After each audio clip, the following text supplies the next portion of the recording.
Nossa irmã Jéssica vai fazer a leitura em Romanos, capítulo 13, do verso 1 ao verso 7. Irmã Daniela, na primeira carta de Pedro, capítulo 2, verso 13 a 15. Vamos ouvir primeiramente nossa irmã Jéssica fazendo a leitura. Da igreja da paz do Senhor. Toda alma esteja sujeita a autoridades superiores, porque não há autoridade que não venha de Deus. As autoridades que há foram ordenadas por Deus. Por isso, quem resiste à autoridade resiste à ordenação de Deus. Os que resistem trarão sobre si mesmo a condenação, porque os magistrados não são terror para as boas obras, mas para as más. Queres tu, pois, não temer a autoridade?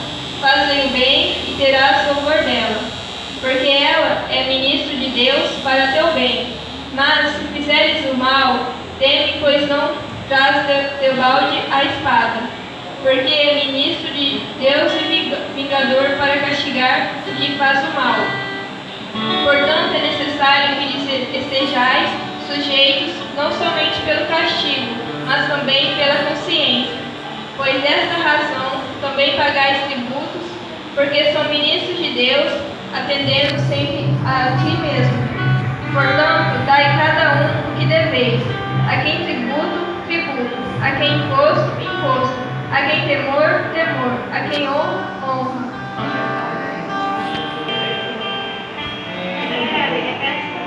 E assim diz: sujeitai-vos, pois, a toda a ordenação humana por amor do Senhor, quer ao rei como superior, que os governadores como por ele enviados para castigo dos malfeitores e para louvor dos que fazem o bem, porque assim é a vontade de Deus, que fazendo o bem tapeis a boca à ignorância dos homens loucos.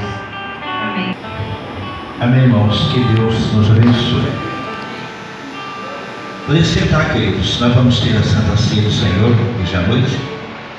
Quero agradecer a Jéssica pela leitura, a irmã Daniela também por essa leitura tão maravilhosa.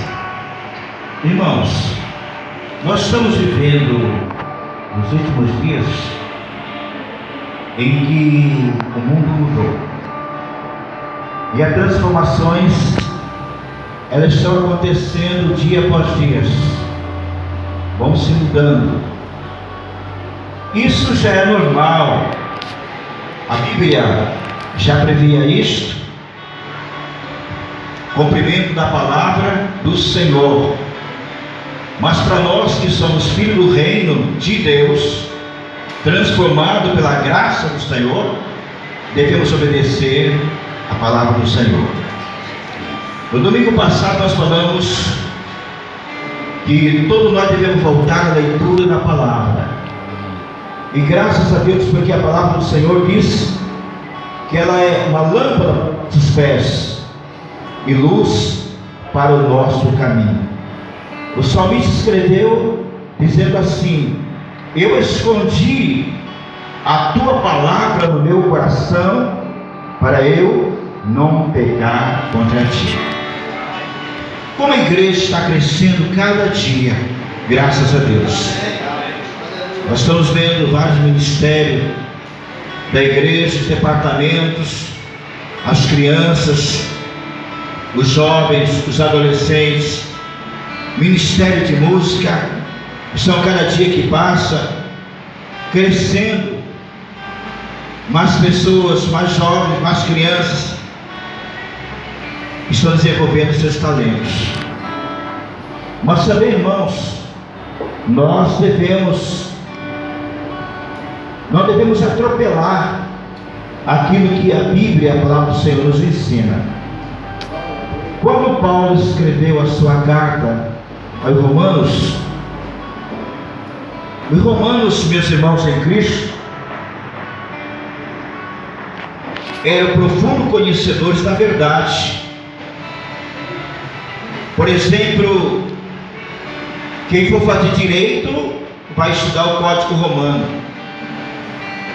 E aquele que estudar o Código Romano vai perceber como eles tinham conhecimento na área humana e na questão da lei. Para a vinda do Senhor Jesus Cristo, os romanos criaram estradas, pontes, deram a oportunidade para que quando o Senhor Jesus chegasse, havia uma facilidade maior. E quando Paulo escreve a sua carta aos Romanos, a nossa querida irmã Febe, uma mulher de Deus, que leva essa carta a Roma. E ele escreve, meus irmãos, por exemplo, no primeiro capítulo de Romanos, que futuramente as coisas iam mudar. Os homens iam fazer muitas mudanças. E o que nós estamos vendo hoje em nossos dias? Todas as mudanças que estão acontecendo, a natureza humana mudando. Quando ele escreve em Romanos capítulo 12, ele roga aos irmãos que apresentem os vossos corpos vivos, santo, agradável a Deus, que é o nosso culto racional. Ele diz assim: não conforme com este século, mas renovai-vos pelo entendimento do vosso coração, para que experimentei qual seja a boa e agradável e perfeita vontade de Deus. Mas quando ele escreve lá no capítulo 3, ele chama a nossa atenção. Toda a mudança que o país está passando hoje, irmãos, já está previsto na Escritura. Tudo que está acontecendo, Paulo e outros apóstolos já haviam profetizado. Mas uma coisa, meus irmãos em Cristo, ele deixa bem claro a nós: que o cristão é aquele que obedece. Cristão, ele não é desobediente, mas ele obedece. E quando ele escreve a igreja, ele diz: olha, eu quero dizer para vocês que é preciso ler a Bíblia, conhecer a Bíblia, porque haverá falsos profetas e falsos mestres, que, se for possível, enganarão a muitos.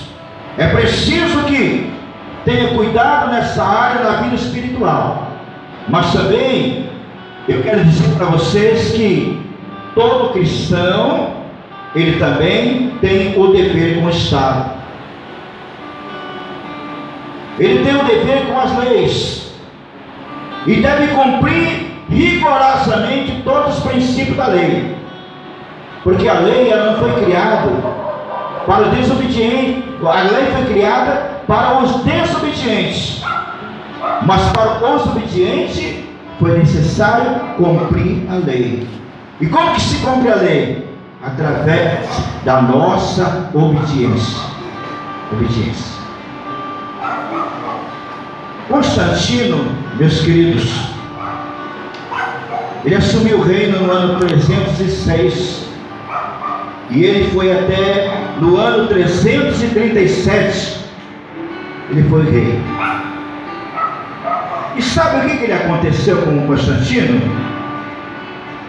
Constantino percebe que todos os crentes que viviam tanto em Roma como em todas as outras regiões, em todos os lugares, eles eram diferentes. E ele percebeu que nos tribunais e nas cadeias não haviam crentes. Aqueles que estavam seguindo a Jesus, aqueles que estavam servindo a Jesus, não ia para os tribunais, não criava guerra, não criava conflitos, não se via bêbado na rua, não se via roubando. Então ele percebe que há um povo diferente no meio da sociedade ali. O apóstolo Paulo escreveu sua carta à igreja de Éfeso, ele diz assim: aquele que roubava não rouba mais. Ou seja, houve uma mudança. E ele sente a necessidade, Constantino, de fazer uma mudança, de levar a todos a seguição. A todos leem a Bíblia. E ele impõe um decreto dizendo que todos deveriam, a partir daquele dia, deveriam seguir a ordem do cristianismo. Ele coloca a Bíblia em cima de um carro e sai pelas ruas dizendo que todos deveriam obedecer. Mas muitos não obedeceram. Se transformou num cristianismo fraco, e que nós estamos vivendo em nossos dias. Mas aquele que serve a Deus, aquele que é fiel a Deus, ele permanece fiel e obediente à palavra e ao princípio de Deus. Você, uma igreja jovem, é a nossa igreja, mas uma igreja maravilhosa. Pensei que alguém ia dizer amém, dizer aleluia. Mas uma igreja maravilhosa. Mas uma das coisas que eu, como pastor dessa igreja, eu tenho que me preocupar com ela. O apóstolo Paulo disse assim: eu passei frio, passei fome, nudez, perigo, mas a minha maior preocupação era com a igreja do Senhor. E a maior preocupação minha como pastor dessa igreja é zelar pelas ovelhas que o Senhor tem me colocado no rebanho. E eu quero uma coisa assim: se nós queremos sucesso, se nós queremos um avivamento, se nós queremos uma transformação neste bairro, e queremos uma transformação de nossa cidade, nós precisamos cumprir tudo aquilo que está dentro da palavra do Senhor. E Paulo disse assim: queridos, o que está acontecendo com vocês em Roma é porque eles estão vendo Cristo, Jesus, na vida de vocês. Nós precisamos demonstrar isso através da nossa atitude, através da nossa obediência à palavra do Senhor. A palavra do Senhor. Deus tem nos chamado então para a obediência. Servir o Senhor com obediência a Ele. Então o apóstolo Paulo diz à igreja de Roma: você quer paz, tranquilidade, e que outras pessoas percebam que Deus está no meio de nós, nós precisamos obedecer também os princípios da lei do Estado. Não ultrapassar. Não ultrapassar. E nesta noite quero conclamar esta igreja, a igreja do Senhor, a obedecer a voz do seu pastor. Não ultrapasse. Não ultrapasse. Às vezes podemos dizer assim: ah, mas Deus está conosco. Mas Deus trabalha através da liderança. É através da liderança. E se Deus deixou o pastor sobre a face da terra, é para que as ovelhas sejam conduzidas por Ele, e não dispersas, mas para ser conduzidas por Ele e ouvir a voz do pastor. Quero encerrar dando ministração sobre a questão pastoral. Uma certa vez, quando eu tinha 16 anos, meu pastor levou a gente a um campo, a uma fazenda de ovelhas. E quando nós chegamos lá, ficamos assim, fascinados de ver aquelas ovelhas tão livres. Mas o pastor daquelas ovelhas disse para nosso pastor: entra no meio do rebanho e chama todas elas e veja o que vai acontecer. Nosso pastor chegou no meio do rebanho, chamou todas elas.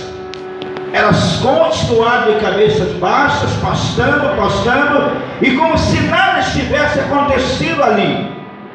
É como se não estivesse ouvindo nenhuma voz, nem um grito, nem um sussurro. Aí o pastor das ovelhas que estava ali pastoreando aquele rebanho disse: agora veja uma coisa. Quando ele chamou aquelas ovelhas, todas elas ergueram a cabeça, ficaram olhando para ele e caminharam na direção dele. E ele ficou no meio daquelas ovelhas. Ele ficou no meio, uma roda muito grande. Aquele irmão era cristão. Ele disse assim: é assim que Deus nos chamou. Porque as minhas ovelhas o quê? Ouvem a minha voz e as me seguem. Quero um avivamento na igreja, mas eu quero um avivamento de obediência a Deus. Eu quero um avivamento em que os irmãos amam a palavra do Senhor. Quero um avivamento em que os irmãos orem pelo perdido pecador e que o pecador vem e aceita Jesus. Mas também quero um avivamento de obediência a todos os princípios da palavra que nos ensina. Se a palavra do Senhor diz: olha, não pode passar o sinal vermelho, tem que parar, você é obrigado a parar.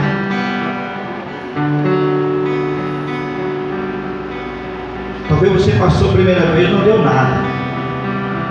Aí você vai passar a segunda vez, aí pode dar errado. Mas as minhas ovelhas o quê? Elas ouvem minha voz e elas me seguem. Se nós caminhamos dentro desse princípio, este templo não vai suportar pessoas. Vai encher este lugar. Porque a palavra do Senhor diz assim: que a igreja primitiva, o Senhor acrescentava a cada dia aqueles que estavam sendo salvos. Eram convidados pelo Senhor.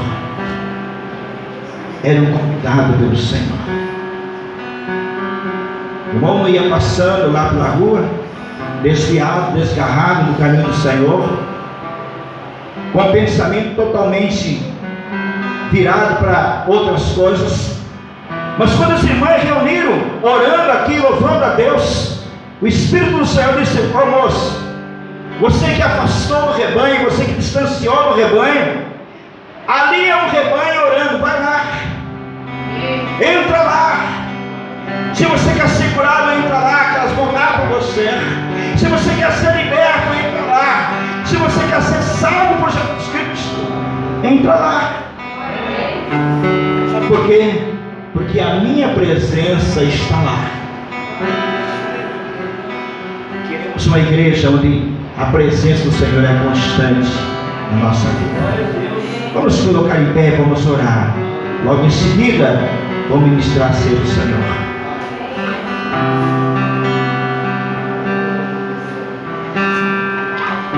Senhor nosso Deus, nós estamos caminhando para o fim. Todas as coisas estão apontando para aquele dia, o grande dia do arrebatamento. E nós precisamos nos preparar, porque nós sabemos o dia, a hora em que vem o seu Senhor. Por isso, neste momento, Senhor, nós queremos nos curvar diante de Ti e pedir perdão, Senhor, se algo temos feito que pecamos contra Ti. Neste instante queremos nos arrepender e dizer: Senhor, com Teu sangue purifica-nos. Como disse o salmista, Senhor, sonda-me, ó Deus, e vê se há em mim algum caminho mau. Guia-me, Senhor, pelo caminho eterno. Que neste momento, Deus, a santidade do Senhor, através da Tua presença, começa a reinar em nossas vidas. Que todas as feridas, elas sejam curadas agora em nome de Jesus. Que toda mágoa, toda resistência, toda raiz de amargura fica debaixo dos pés do Senhor. E que o Senhor possa levar para a cruz e sepultar o Senhor, e nunca mais ressuscitar a amargura, a tristeza. Às vezes, Senhor, a própria rebeldia queima, Senhor, essas coisas. Mas em nome de Jesus também, quero orar por aqueles momentos que nós estamos sendo atacados pelo inimigo. Quando o inimigo tem levantado para tentar, Senhor, desestruturar a nossa fé, tentar trazer confusão no meio do povo do Senhor, tentando dispersar a visão de Cristo, tirar os nossos olhos da cruz. Nesse momento, Senhor, Tu possa neutralizar todos esses inimigos, para que a Tua igreja possa caminhar na vontade do Senhor, ouvindo a Tua voz, porque a graça do Senhor é maravilhosa, Senhor. Quando nós ouvimos a Tua voz, obedecemos a Tua palavra, a Tua graça, Senhor, ela derrama sem medida em nossas vidas. Estamos diante da mesa do Senhor, da Santa Ceia do Senhor. Queremos obedecer, Senhor, os princípios da Tua palavra, que diz: fazer isto em memória de mim, fazer isto até que eu venha. Precisamos fazer. Maranata, Senhor, ora vem, Senhor Jesus. E que neste momento, Senhor, nós colocamos nossas vidas no altar do Senhor, pedindo perdão, pedindo renúncia, para que possamos sentar na mesa do Senhor e participar com o Senhor do pão e do vinho, em nome de Jesus. Amém. Vou sentar. Vou convidar o irmão